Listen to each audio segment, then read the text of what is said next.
সারা রাত ইমু মেসেঞ্জারে সেটিং করে, হ্যালো জান খাইছো ঘুমাইছো, মেয়েটা রাগ করে বলে আজকে ভাত খাবো না, বলে তুমি না খাইলে আমিও খাবো না। নিজের মা খাইছে কিনা খবর নেয় না, বাবা খাইছে কিনা খবর নেয় না, প্রেমিকা না খাইলে দুষ্ট যুবকের মুখে খাবার ওঠে না। এরকম পাগল আছে না? না, সারা রাত চ্যাটিং করে ফজরের আজান হয় যখন ওই হাইব্রিড যুবক ঘুমাইতে যায় তখন নামাজও পড়ে না। হে যুবক, এই ঘুম ভাঙলে সকাল, না ভাঙলে পরকাল। কথা বলেন ঠিক কি না? কেমন করে ঘুমাও তুমি ওরে গাইবান্দার যুবক, কেমন করে ঘুমাও তুমি ফজর করে কাজা, এমন তো হতে পারে ও তোমার জহরে জানাজা, এমন তো হতে পারে ও তোমার জহরে জানাজা। তাহলে বলেন তো বাজান, তাহাজ্জুদ পড়ার দরকার আছে না নাই? যারা তাহাজ্জুদের সালাত আদায় করে এদের জীবনে সফলতা, কোনো ব্যর্থতা নাই। গভীর নিশিতে তাহাজ্জুদের সালাতে আল্লাহর সাথে যদি প্রেম করতে পারেন জীবনে কোনোদিন ব্যর্থ হবেন না। কথা বলে ঠিক কিনা? তাহলে আল্লাহর প্রিয় গোলাম যারা, তারা গভীর নিশিতে তাহাজ্জুদের সালাত আদায় করে রাত্রি কাটায় দিবে। যুবকেরাও রাত্রি জাগরণ করে, তবে তাহাজ্জুদ পড়ে না, ইউটিউব ইন্টারনেট ঘাটাঘাটি কইরা, ইমু মেসেঞ্জারে বান্ধবীর সাথে সেটিং কইরা। কথা বলে না কেন? তাহাজ্জুদ পড়ে, সিজদায় লুটিয়ে পড়ে চোখের পানি ছেড়ে দিয়ে আল্লাহ তাআলার কাছে কেঁদে কেঁদে বলবো, রব্বানা সরিফ আন্না আযাবা জাহান্নাম ইন্না আযাবাহা কানা গরামা।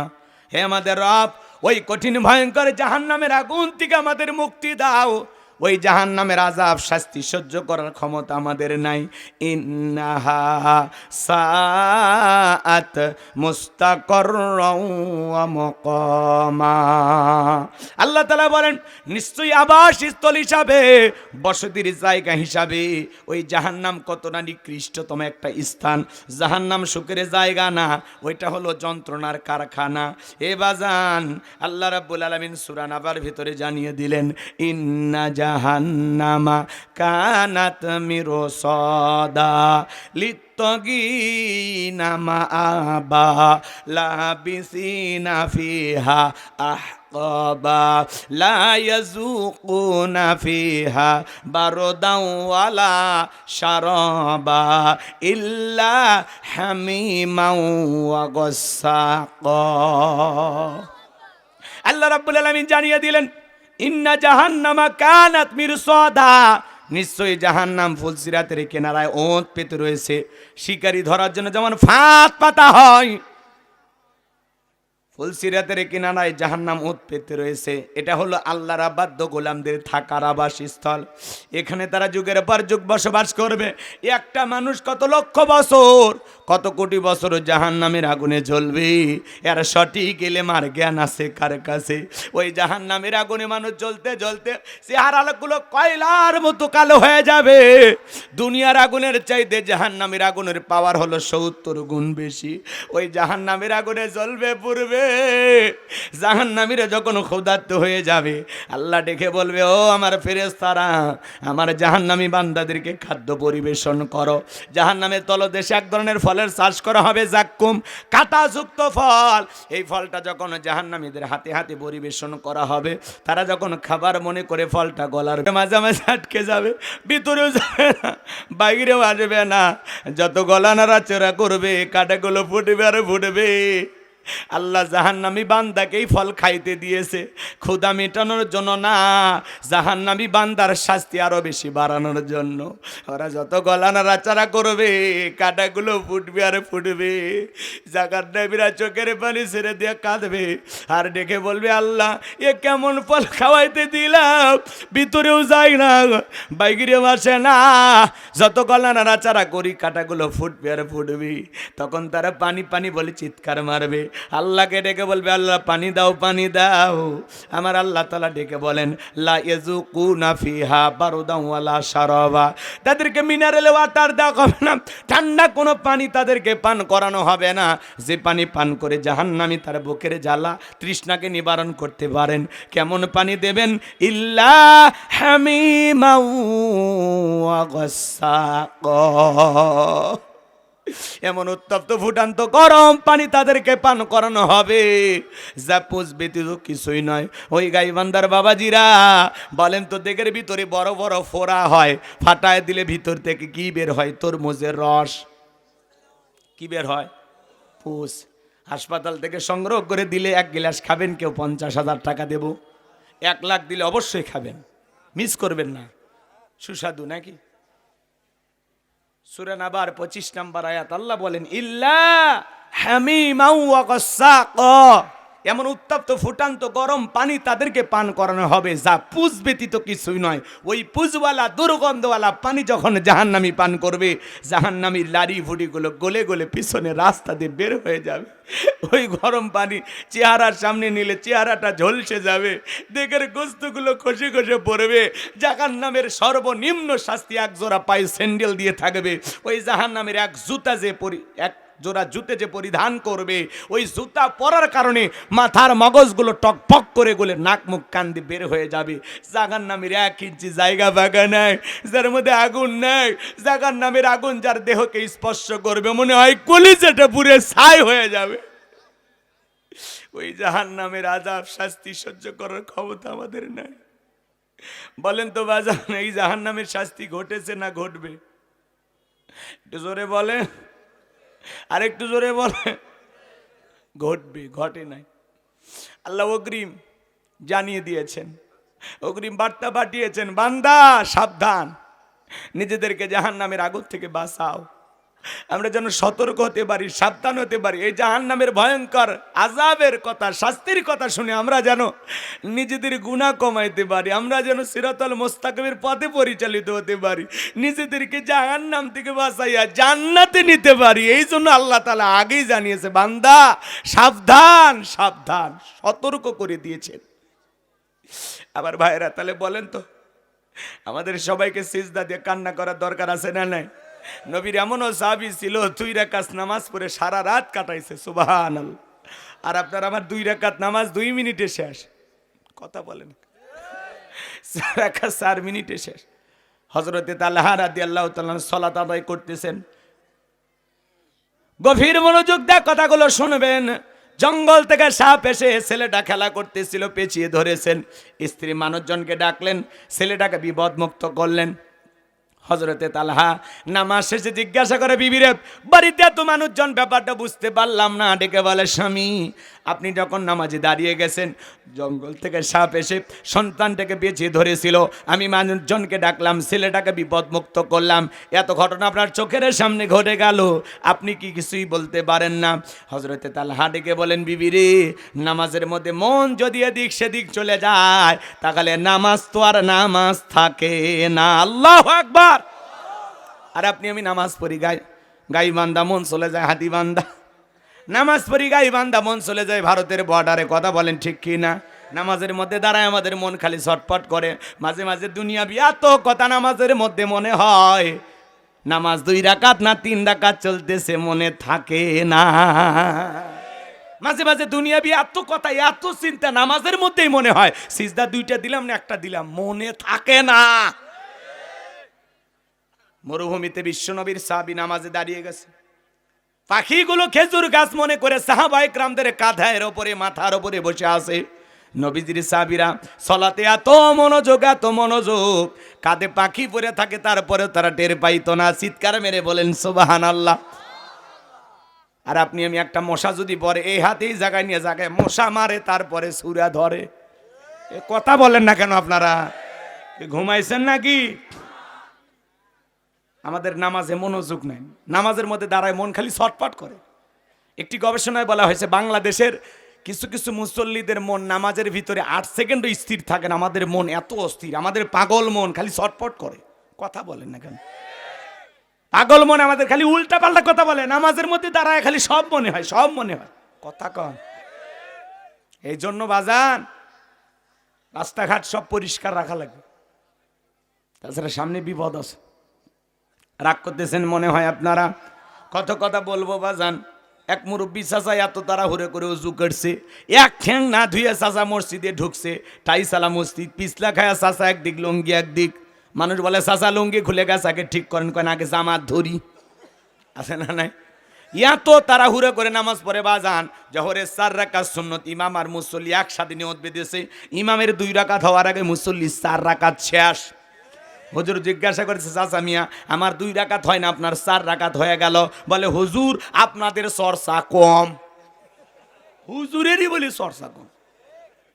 আর সামনে যখন রমজান মাস আসবে বাজান, প্রত্যেকটা মসজিদে মনে হয় রমজান আসলে তারাবির প্রতিযোগিতা শুরু হয়ে যায়। দুই মসজিদের মুসল্লি গল্প করে, দোস্ত তোমাদের প্রথম তারাবি? কয় আমাদের হুজুর আল্লাহওয়ালা ধীরস্থির ভাবে পড়ায় 50 মিনিট। কয় এতক্ষণ? আর আমাদের হুজুর বিদ্যুতের গতি ফেল। কে? কয় 20 মিনিটে সব শেষ। 20 মিনিটে 20 ডাকাত। হের বেটা সুবহানাল্লাহ। সব জায়গা সোনার মক্কা মদিনা আল্লাহ তার এই গোলামকে নিয়েছিল। সেখানে তারাবি পড়লাম, সময় লাগলো 1 ঘন্টা 45 মিনিট। কত? আর আপনি 20 মিনিটে সব শেষ করেন। নামাজ পড়ছেন না তামাশা করছেন? খালি আলহামদুলিল্লাহ আর শেষে দোয়ার লিন শোনা যায়। মাঝখানে হুজুর যে কি পড়ছে হুজুর নিজেও জানে না। কথা বলেন ভাই। এই জন্য নামাজ নিয়ে তামাশা করা যাবে না ভাই। ফাঁসির আসামিকে যদি বলা হয় রাত 10টা বাজে 12টা আপনার ফাঁসি, লোকটা যদি ইমানদার হয় অবশ্যই 2 রাকাত নামাজ আদায় করবে। কথা বলেন ঠিক না? ফাঁসির আসামি যেরকম জীবনের শেষ মনে করে 2 রাকাত নামাজ আদায় করে, আপনি আমি জহরের সালাত আদায় করব, মনে মনে খেয়াল করবো এই জহরের নামাজ আমার জীবনের শেষ সালাত। কথা বলে ঠিক না?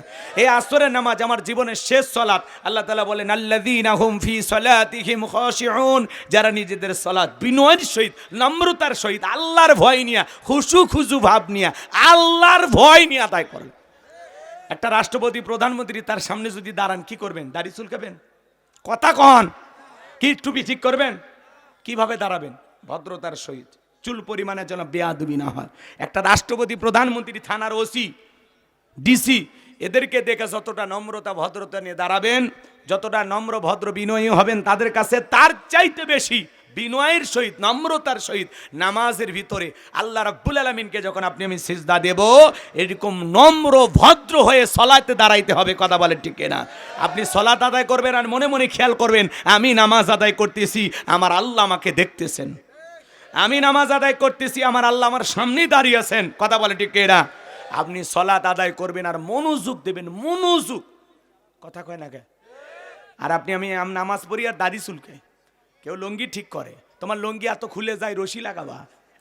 কথা কন। নামাজের মধ্যে দাঁড়াইয়া টুপি ঠিক করে এদিক ওদিক তাকায়, মানে নামাজে কোনো মনোযোগই নাই। মনোযোগই নাই। এমনও মুসল্লি আছে নামাজের মধ্যেই ফোন রিসিভ করে বলে হ্যালো 2 রাকাত চলতেছে। কি ডিজিটাল যুগ জামানা এসে পড়ছে।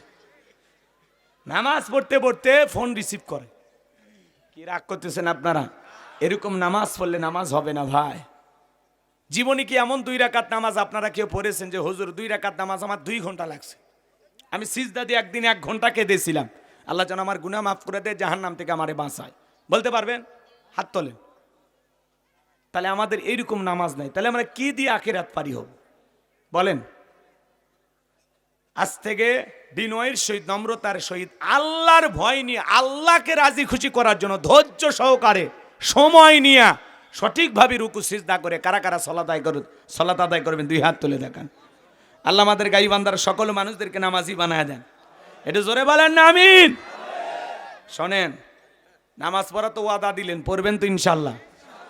এইবার মুমিন বান্দার 2 নাম্বার গুণাবলী, ওয়াল্লাযীনা হুম আনিল লাগবি মুরিদুন।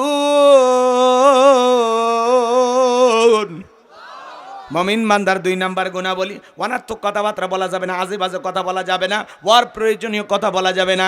এক জায়গায় বসে 2-3 ঘন্টা গল্প করে মনে হয় চায়ের কাপে ঝড় তোলে, অমুক খারাপ তমুক খারাপ, এ ভালো না সে ভালো না, আছে না নাই?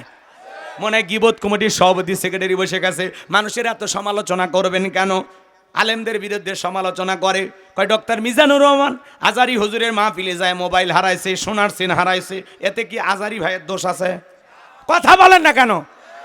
যশোরের থানায় হাজার হাজার মানুষ জিডি করতে গেছে, কি হয়েছে? বলে আমরা আদ্দিন ফাউন্ডেশনের উদ্যোগে যে 3 দিন ব্যাপী ঐতিহাসিক তাফসিরুল কোরআন মাহফিলে হয়েছে, সেখানে শেষের দিনে ডক্টর মিজানুর রহমান আজারি ভাই কথা বলেছেন, যেখানে লক্ষ লক্ষ মানুষ গিয়েছিলেন। বলেন তো বাজান, ওই হাজার হাজার লক্ষ লক্ষ মানুষের ভিড়ে 2-4 জনের মোবাইল হারায় গেছে, কোনো মহিলার গলার চেন হারায় গেছে, তারা থানায় গেছে জিডি করতে, থানায় গেছে জিডি করতে। বলেন তো এখানে দোষ কি মিজানুর রহমান আজারি ভাইয়ের আছে? আকিস ফাউন্ডেশনের আছে? আদ্দিন ফাউন্ডেশনের কোনো দোষ নাই। তারা বারবার মোবাইলে বলেছিলেন খবরদার সাবধান থাকবেন, আশেপাশে দুষ্ট লোক ঘোরাঘুরি করতেছে, মোবাইল সাবধান, মানিব্যাগ সাবধান, মা বোনেরা আপনাদের চেন গলার হার এগুলো সাবধানে রাখবেন। বারবার তারা সতর্ক করে দিয়েছিল। দেখেন না বাংলাদেশে একটু ভিড় হইলে ওই জায়গায় যা চোরেরা চোরেরা সুযোগ খোঁজে, কথা বলে না কেন? অনেকে বলতেছে হুজুর আপনারা ওয়াজ করেন, মিজানুর রহমান আজারি হুজুরের মাহফিলে যায়, মোবাইল চুরি হচ্ছে, সোনার চেন চুরি হচ্ছে, তাহলে আপনাদের ওয়াজ দিয়ে তো মানুষ হেদায়েত হচ্ছে না। তো কথায় আছে না, চোরে না শোনে ধর্মের কাহিনী। মসজিদ থেকে যে জুতা চুরি হয়ে যায়, কার দোষ? ইমামের দোষ? এ কথা কন নাকি আপনারা? আমরা মসজিদের জুতা চুরি বন্ধ করতে পারিনি, আমি হুজুরের 3 জোড়া স্যান্ডেল চুরি হয়ে গেছে আজ পর্যন্ত। আর আপনি আজারি ভাইকে নিয়ে সব আলোচনা করতেছেন কেন? কেন? আপনার নিজের জিনিস নিজের কি, নিজের জিনিস নিজে কি করা লাগবে? নিজের জিনিস নিজের হেফাজতে রাখা লাগবে। আপনার জিনিস আপনি নিজ দায়িত্বে হেফাজত করবেন। আপনার জিনিসের দায়িত্ব আজারি হুজুর নেবে? হ্যাঁ। আর মা বোনেরা যারা ওয়াজ মাহফিলে যান, কেন কেন আপনার সোনার চেন পরে যাওয়া লাগবে? এটা কি শ্বশুর বাড়ি গেছে? আগলিরা বোঝে না। মা বোনেরা যারা মাহফিলে আসবেন, খবরদার সোনার কোনো জিনিস শরীরের কোথাও পরে আসবেন না। কথা কয় না কে? খালি নাকের ফুলটা কোনো মতে রাখবেন, কানের দুল যা আছে সব খুলে রাখবেন। আর যদি পারেন ওই যে আর একটা সোনার মতো কি নাম আছে, হ্যাঁ ওইটা পরে আসবেন, যাতে চোর নিলতে পারলে ওই যেন বাড়ির যা শুকরিয়া আদায় করে, পরে টেস্ট করবে, যা বুঝে ফেলে দিবে যে কি জিনিস নিয়ে আসছে। কথা কন ঠিক কিনা? তো ভাই ডক্টর মিজানুর রহমান আজারি ভাই মাহফিল করেছেন, হাজার হাজার মানুষ থানায় যাইয়া যশোরে জিডি করতেছেন। কারো মোবাইল হারিয়ে গেছে, কারো চেন হারিয়ে গেছে, বিভিন্ন জিনিসপত্র তারা হারিয়ে ফেলেছেন। এখানে বক্তার দোষ দেওয়া লাভ নাই, আয়োজকদের দোষ দেওয়া লাভ নাই। যারা শুনতে গেছেন শ্রোতা, তাদেরকে 100% সতর্ক থাকতে হবে, নিজের জিনিস নিজেকে হেফাজত করা লাগবে। কথা বলে ঠিক কিনা? আমাদের মাহফিলে যায় মোটর সাইকেল হারায়, হ্যাঁ নওগাঁয় জেলা এক জায়গায় মাহফিল করলাম, আমরা এরকম ওয়াজ করতেছি, এর থেকে মনে করেন 2-3 বাড়ি পরে আর একদল চোর এসে চুরি করে সব নিয়ে গেছে। তাহলে দোষ কি গোলাম রব্বানি? তো এইরকম বক্তাদের দোষ দিয়ে লাভ নাই। বিভিন্ন নায়ক সুপারস্টার কনসার্টে যায়, গান বাজনা শুনবে যায়, তো হাজার হাজার মোবাইল হারাইছেন। ও ওইটা নিয়ে সমালোচনা হবে না, হুজুরদের নরম পাইছেন তো। ওই যে ফাতিহি না কি একটা শিল্পী আসলো, কথা কয় না গো, রাগ করছেন? ওই যে ঢাকায় যে একটা গানের কনসার্ট হলো, ওই শিল্পীর নাম কি? না না, একটা বয়স্ক মানুষ গান গাইলো না, নাম কি বনে গেলে, পাকিস্তানে, ওর নাম কি? কুদ্দুস বাতি। হ্যাঁ, এত বড় একটা গানের কনসার্ট হয়েছে, আপনি কি মনে করেন ওখানে 2-4টা মোবাইল হারায়নি? জোরে বলেন হারাইছে কিনা? তো এগুলো নিয়ে সমালোচনা কেন করেন আপনারা? অনেক জায়গায় যাত্রা শুনতে যায়, গান শুনতে যায়, মোবাইল হারায়, স্যান্ডেল হারায়, টাকা হারায়। কথা বলেন ঠিক কিনা? এই জন্য এগুলো নিয়ে এখানে হয়তো অন্য কোনো রহস্য আছে। কথা বলেন ঠিক কিনা? এটাও এক ধরনের ষড়যন্ত্র। কথা বলেন ঠিক কিনা? ডক্টর মিজানুর রহমান আজারি ভাইয়ের মাহফিলে লোক বেশি হয়, এটা নিয়ে অনেকের জলে জ্বালা পোড়া হয়। কথা বলেন ঠিক কিনা? আমরা বলতে চাই, বিগত 5 বছর ষড়যন্ত্র করে দেশ থেকে বিতাড়িত করেছেন। আবার নতুন করে যদি ডক্টর মিজানুর রহমান আজারি ভাইকে নিয়ে ষড়যন্ত্র হয়, এদেশের তরুণ যুবকেরা আপনাদেরকে ছাড় দেবে না। কথা বলে ঠিক কিনা?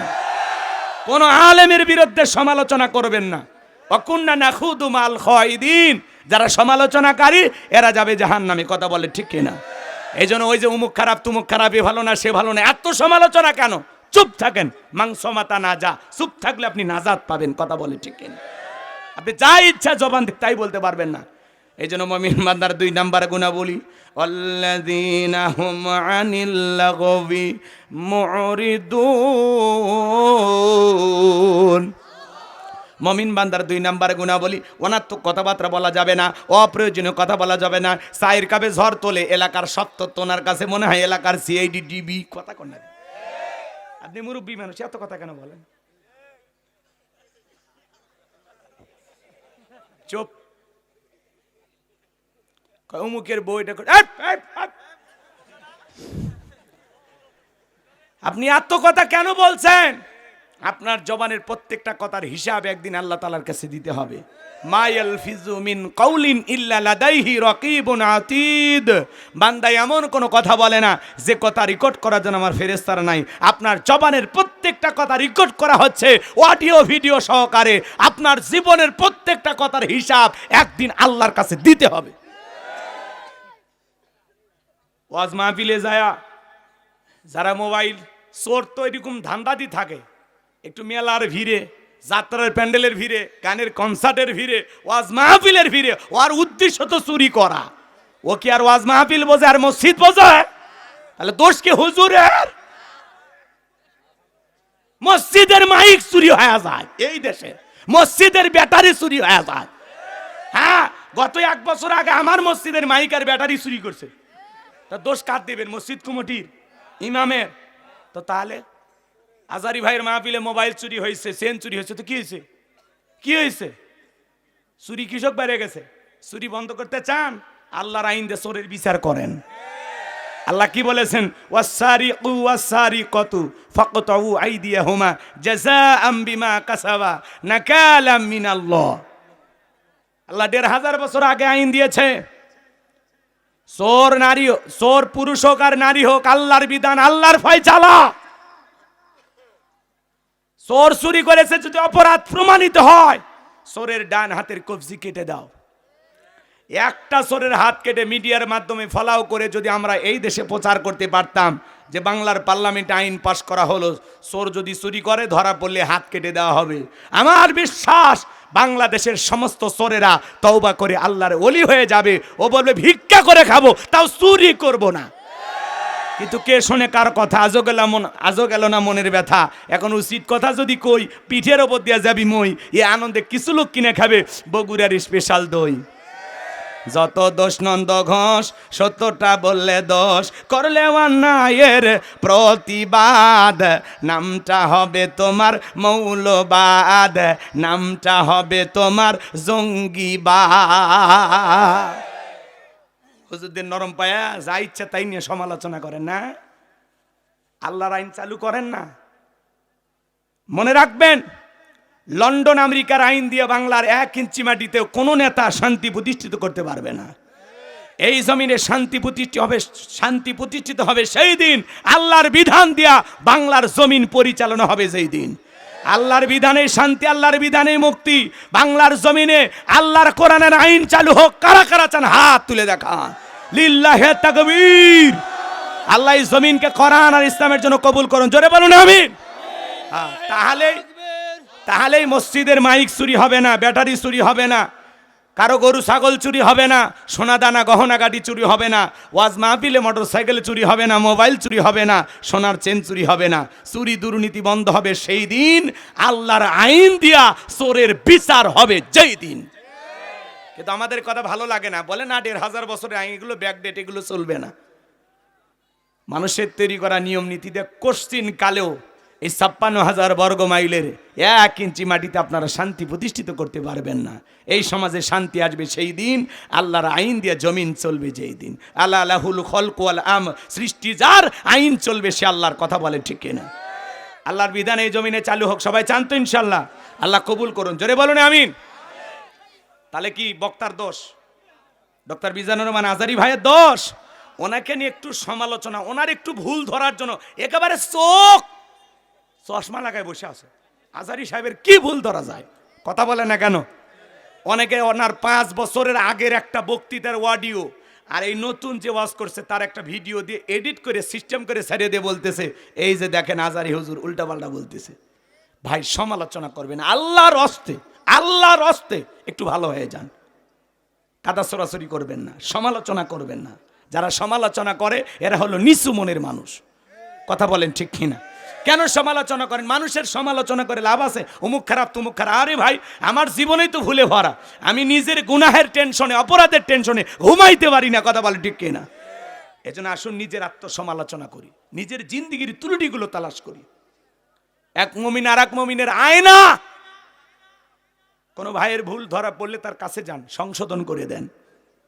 সোশ্যাল মিডিয়াতে আমরা সমালোচনা করব না। আল্লাহ যেন এই জাতির সকল ভাইদেরকে হেদায়েত দান করেন। একটু জোরে বলুন আমিন। বিশেষ করে টুবিওয়ালা আলেম ওলামা যারা আছেন, ভাই খবরদার, আল্লাহর হস্তে একজন আলেম আর একজন আলেমের বিরুদ্ধে একটি পোস্ট করবেন না ইনশাআল্লাহ। আল্লাহ যেন এই জাতির সমস্ত ভাইদেরকে হেদায়েত দান করেন। একটু জোরে বলেন না আমিন। আমার আল্লাহ রাব্বুল আলামিন বলেন, قد أفلح المؤمنون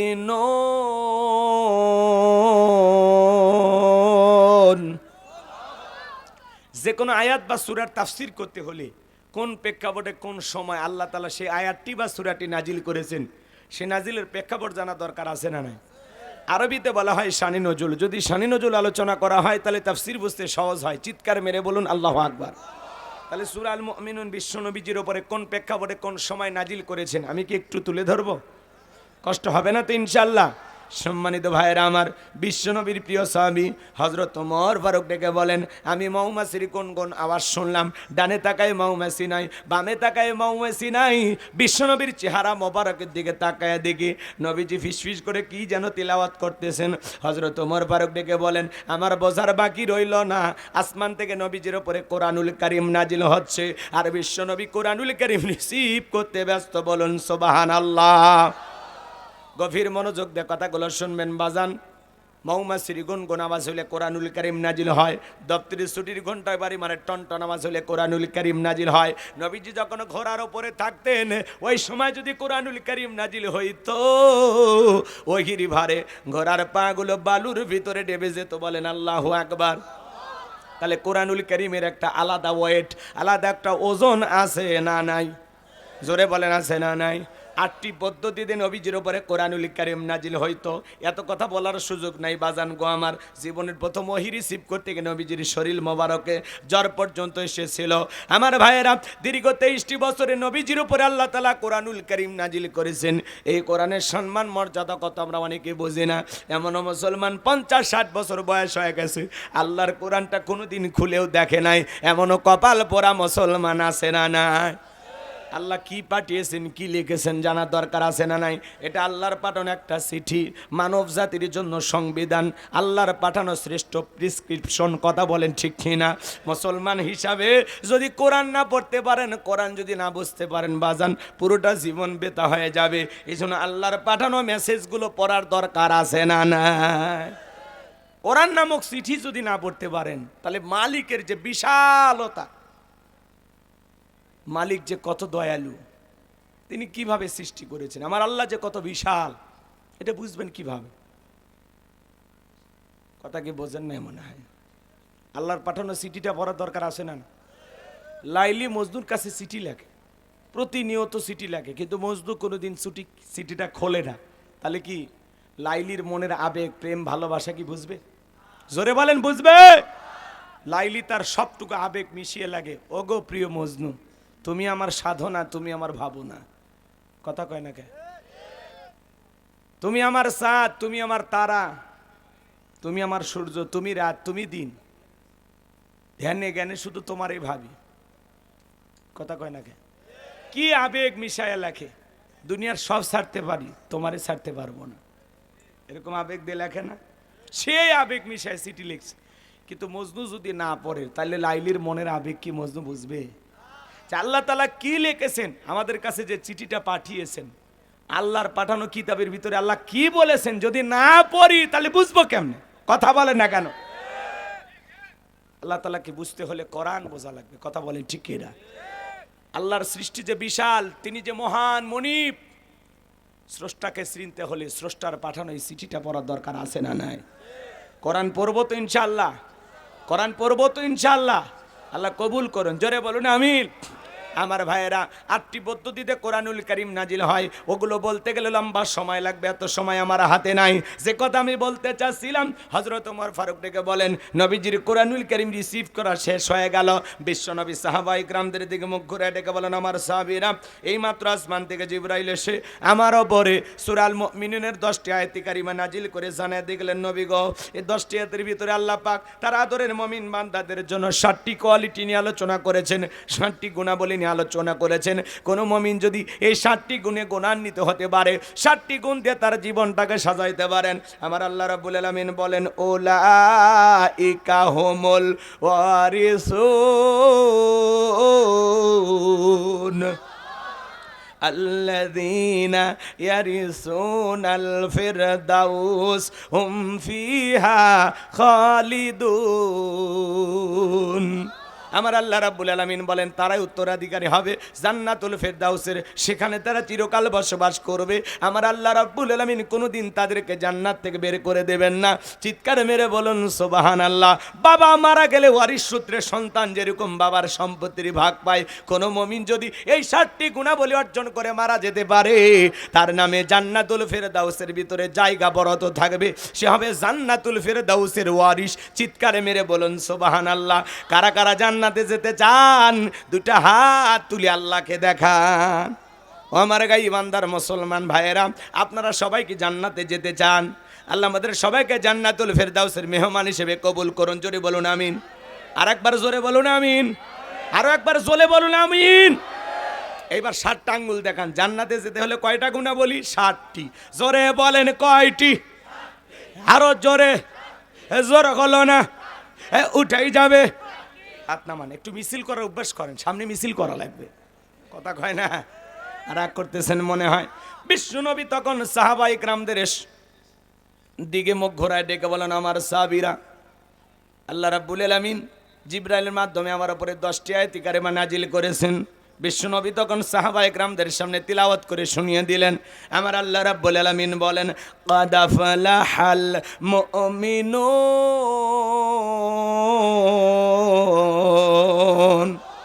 আমার আল্লাহ রাব্বুল আলামিন বলেন, অবশ্যই মুমিনেরা সফল, অলরেডি মুমিনেরা সফল। সফল হয়েছে তারা ঈমান এনেছে যারা। আল্লাহু আকবার বলেন। ক্বাদ আফলাহাল মুমিনুন, অবশ্যই মুমিনেরা সফল, অলরেডি মুমিনেরা সফল। সফল হয়েছে তারা ঈমান এনেছে যারা। আমরা মনে করি ক্ষমতা থাকলে সফল, টাকা থাকলে সফল, যশ খ্যাতি থাকলে সফল, নায়ক সুপারস্টার সেলিব্রিটি এরা বুঝি সফল না। কত সেলিব্রিটি পরে মরে থাকে, 10 দিন পরেও খবর পায় না। কথা কন না কে? কোন একজন নায়িকা মরে গেছে, 10 দিন না 8 দিন পরে তার লাশ বের করছে। কথা কন না কে আপনারা? এগুলো হলো সেলিব্রিটি, মডেল, নায়ক, নায়িকা। এগুলো ধান্দা করলে হবে?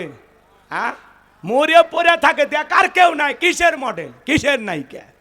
কথা কন না কে আপনারা?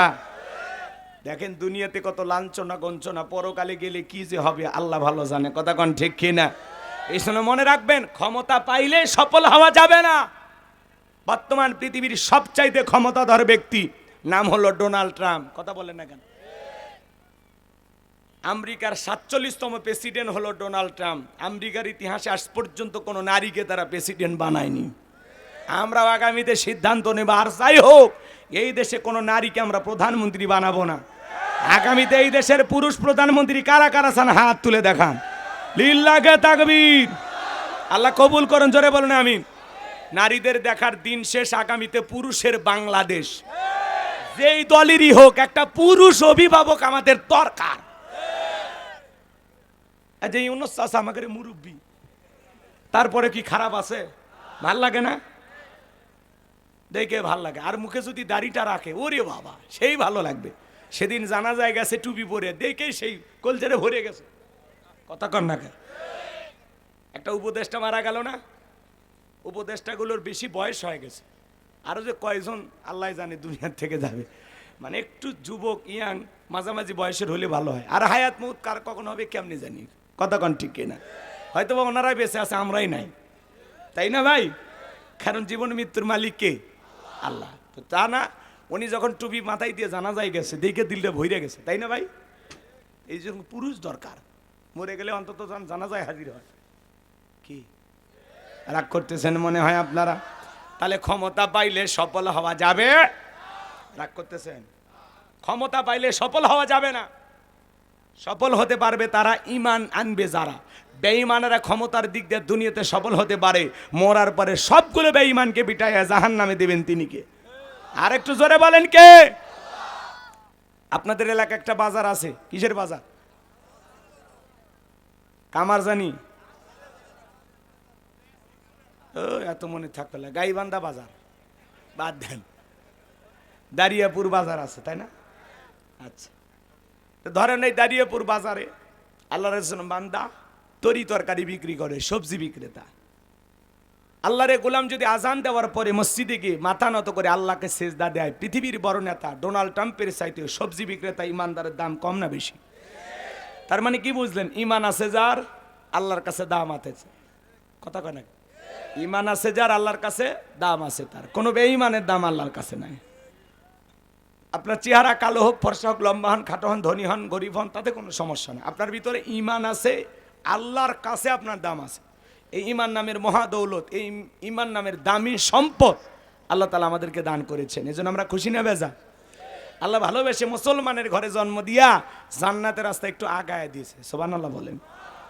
আল্লাহ তাআলা ভালোবেসে পৃথিবীর শ্রেষ্ঠ ধর্ম ইসলাম ধর্মের মানুষ বানায়া জান্নাতের রাস্তা আরেকটু আগায় দিয়েছে। পৃথিবীর শ্রেষ্ঠ কিতাব কোরআনুল কারীম দান করে জান্নাতের রাস্তা আরেকটু আগায় দিয়েছে। আখিরি নবীর আখিরি উম্মত বানায়া জান্নাতের রাস্তা আরেকটু আগায় দিয়েছে। এখন একটু আমল করলেই জান্নাত। সুবহানাল্লাহ বলেন। রাশিয়ার প্রেসিডেন্ট পুতিন আপনাদের বাংলাদেশের একজন রিক্সা চালক, ভ্যান চালক, লোকটা যদি ইমানদার হয়, আজান দেওয়ার পরে মাথা নত করে আল্লাহকে সেজদা দেয়, পৃথিবীর বড় নেতা পুতিনের চাইতে ওই রিক্সা চালক ইমানদারের দাম কম না বেশি? তার মানে পরিষ্কার বোঝা গেল, ক্ষমতা থাকলে সফল হওয়া যায় না, টাকা থাকলে সফল হওয়া যায় না, যশ খ্যাতি থাকলে সফল হওয়া যায় না। সফল হতে পারবে তারা ইমান আনবে যারা। আল্লাহু আকবার বলেন। তাহলে আমি বলবো সফল হয়েছে কারা? আপনারা বলবেন ইমান এনেছে যারা। ভাই, আপনার আমার ভিতরে ইমান আছে, আল্লাহর কাছে দাম আছে। ইমানদাররা দুনিয়াতেও সফল, আখিরাতেও সফল। সুবহানাল্লাহ বলেন। তাহলে বলেন সফল হয়েছে কারা? আরেকটু জোরে, সফল হয়েছে কারা? আলহামদুলিল্লাহ। আমার গাইবান্ধার মানুষ যে এত কর। এ ভাই, চাচা কি হয়েছে? চাচা কি হয়েছে? চাচা কি হয়েছে? বসবেন না যাবেন? জায়গা দিচ্ছে না। আপনি এটি আসেন তো।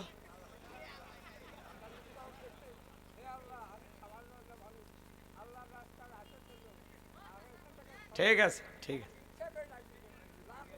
ঠিক আছে। আপনি মঞ্চে আসেন, আসেন ওই দিক দিয়ে। মঞ্চে যাও। ঠিক আছে, দোয়া পরে, দোয়া পরে। মুনাজাতের সময় আপনাকে দোয়া করতে দেবো না। আসেন, আপনি আসেন ওই দিক দিয়ে। সাইডটা মুরব্বী এ তছনছ করে ফেলে দিবি কিন্তু। হ্যাঁ, আগেকার মানুষ মানে কি মনে করছেন দেশ স্বাধীন করছে? সেই জিনিস। আচ্ছা ঠিক আছে, ঝামেলা করা যাবে না। একটু সামনে যারা থাকবেন সচেতন থাকবেন। কষ্ট হচ্ছে আপনাদের? তাহলে বাজান এদিক খেয়াল করেন, ইমান এনেছে যারা, সফল হয়েছে তারা। কথা বলে ঠিক কি না? এবার শোনেন, একজন অমুসলিম জোহরের নামাজের পূর্বে ইমান গ্রহণ করেছে, ওই ব্যক্তির উপরে জোহরের সালাত আদায় করা কি ফরজ? একটু জোরে বলেন কি? তাহলে মুমিন জীবনের গুরুত্বপূর্ণ ইবাদতের নাম হলো সালাত। ইমান আনার পরেই মুমিন জীবনের সবচাইতে দামি ইবাদতের নাম কি? সালাত। জোরে বলেন কি না? রাগ করতেছেন আপনারা? আরেকটু পিছে চাচা, চাচা আরেকটু পিছে, বক্সের আওয়াজ যেন কানত আসে। আরেকটু পিছেন, আরেকটু, আরেকটু বাজান। হ্যাঁ, এই মুরব্বীকে একটা চা দাও।